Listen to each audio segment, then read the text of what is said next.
Assalamualaikum everyone, this is Fatma here and welcome into my channel Wish Shawan. You can also call me Wish. आज मैं जिस movie का review करने जा रही हूँ वो है मूवी एनिमल, जो कि रिसेंटली रिलीज़ हुई और जो बॉक्स ऑफिस पे बहुत ज़्यादा हिट गई। उसने काफ़ी ज़्यादा अच्छी उसने कमाई भी की। लेकिन आज मैं इस वीडियो में बताऊंगी आपको कि क्या वो मूवी वर्थ वॉचिंग है, क्या वाकई जितनी उसको बूम मिली है वो उसको डिज़र्व करती है, या फिर मेरा उसके बारे में क्या रिव्यू है। उसकी थोड़ी सी स्टोरी के बारे में बात करेंगे और उसको मैं कितनी रेटिंग देती हूँ। तो सब चीज़ें डिस्कस होंगी इस वीडियो में। So stay tuned and keep watching.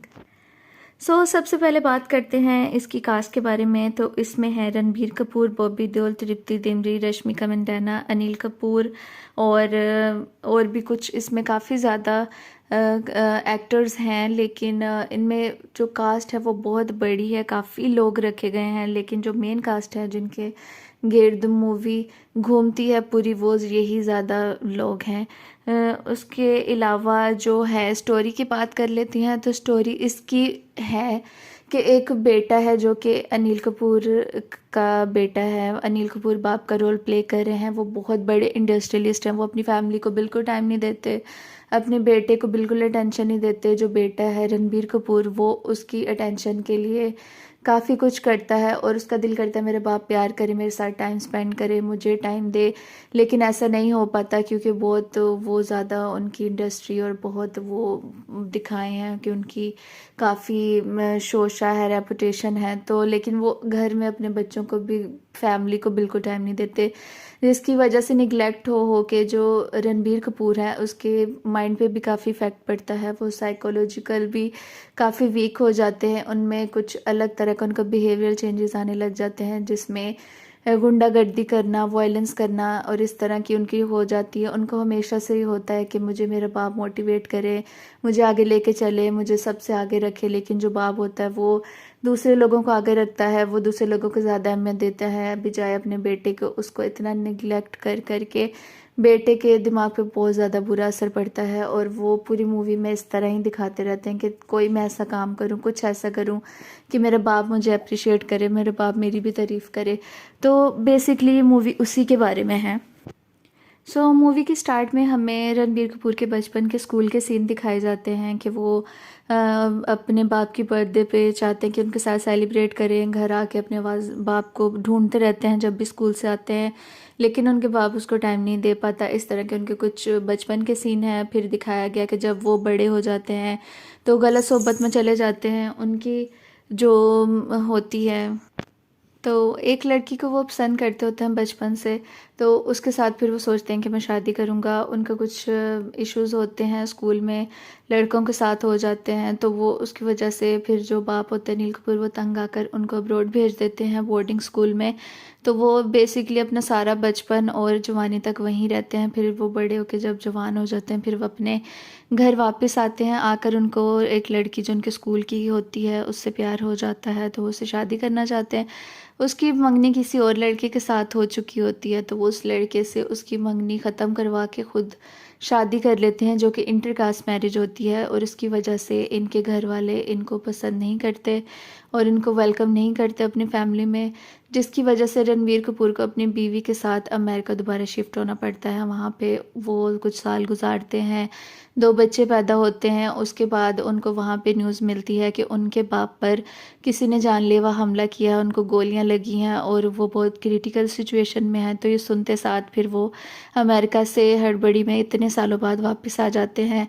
आके देखते हैं अनिल कपूर बच तो जाते हैं, लेकिन उनको, रणबीर कपूर को ये होता है कि मेरे बाप को किसने कुछ कहा और उनकी जान को किससे खतरा है, तो मैं उसको छोड़ूंगा नहीं। वो ओथ लेते हैं कि जब तक आपके कातिल को ख़त्म नहीं कर देता, जो आपको मारना चाहते हैं, तो मैं चैन से नहीं बैठूंगा। तो बस ये मूवी उसी के दौरान चलती रहती है। इनकी जो दुश्मनी होती है और भी कई दुश्मन सामने आते हैं, जैसे कि बॉबी देओल का रोल इनके एक कज़न का है, जो कि इनके बाप जो अनिल कपूर के भाई होते हैं उनका कोई प्रॉपर्टी से हो जाता है झगड़ा, तो वो मुल्क छोड़ के चले जाते हैं, स्कॉटलैंड शिफ्ट हो जाते हैं। वहाँ जाके अपनी आइडेंटिटी बदल लेते हैं, शादियाँ करते हैं, जिसमें उनका बेटा होता है बॉबी देओल।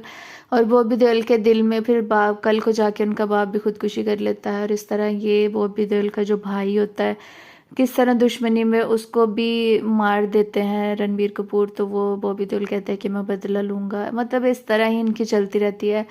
पूरी मूवी में सब सिर्फ ये दिखाया गया है, एक्स्ट्रा मैरिटल अफेयर जो तृप्ति होती है उसका यही रोल होता है कि वो भी दुश्मन की तरफ से भेजी गई होती है, और वो भी आके तो रणबीर कपूर के साथ मतलब उनका काफ़ी रोमांस वगैरह सॉन्ग्स चलते हैं, और उनका रोल बहुत थोड़ा सा है, उनका तकरीबन होगा 15-20 मिनट का रोल होगा, लेकिन एक स्ट्रॉन्ग रोल है जो कि आगे एंड पे दिखाया गया है कि शायद इसका पार्ट 2 आएगा तो उसमें वो कंटिन्यू होगा।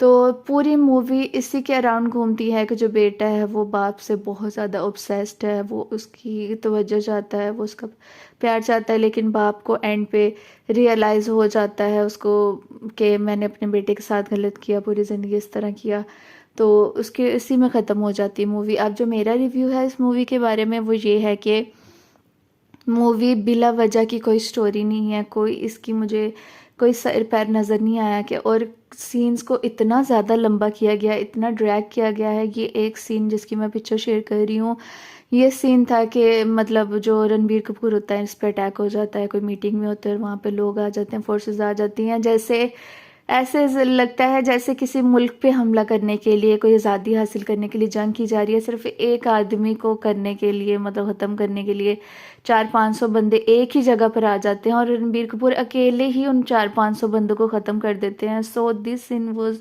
के सोच से बिल्कुल ही अलग है कि इसका क्या सेंस था, क्या तुक था, और इतना लंबा सीन तकरीबन 20-25 मिनट या आधे घंटे का तो एक सीन ही था जो कि अननेसेसरी था, और इसको इतना लंबा नहीं कर जाना चाहिए था। और इन सब जो फजूल सीन थे उनका नुकसान क्या हुआ कि मूवी की लेंथ बहुत ज़्यादा लंबी है, आप एक सीटिंग में मुझे नहीं लगता देख पाओगे। 3.5 घंटे की मूवी है, और उसमें ये होता है ना कि चलो कोई बहुत ज़्यादा अच्छी अचीवमेंट हो रही है, कोई बंदा वेट करे कि हाँ ठीक है, कुछ भी नहीं, मुझे बेइंतहा की बोरिंग लगी मूवी। आई डोंट नो कि आप में से किन किन लोगों को पसंद आई, बट मैं अपनी पर्सनल रिव्यू शेयर कर रही हूँ। मुझे नहीं लगता कि इस मूवी को इतना लंबा खींचना चाहिए था, और बिना बेफजूल किसी बात पे, और ये टॉपिक भी इतना ज़्यादा था। हाँ, इसकी एक अच्छी पॉजिटिव साइड भी ये थी कि इसमें एक मैसेज दिया गया है कि जो बाप है तो या पेरेंट्स होते हैं उनको अपने बच्चों को निगलेक्ट नहीं करना चाहिए, वो ट्रॉमा उनका ज़िंदगी भर रहता है और उनके दिमाग पे बड़ा बुरा असर करता है, तो ये एक अच्छा मैसेज था। उसके अलावा मूवी को इतना ज़्यादा क्यों इस तरह किया गया और वो इसको इतनी हिट क्यों हुई, I don't know the reason. अगर आपको हो तो आप बताइएगा आपको किस तरह की लगी मूवी। मैं इसको रेट करूँगी 10 में से तकरीबन 5.5।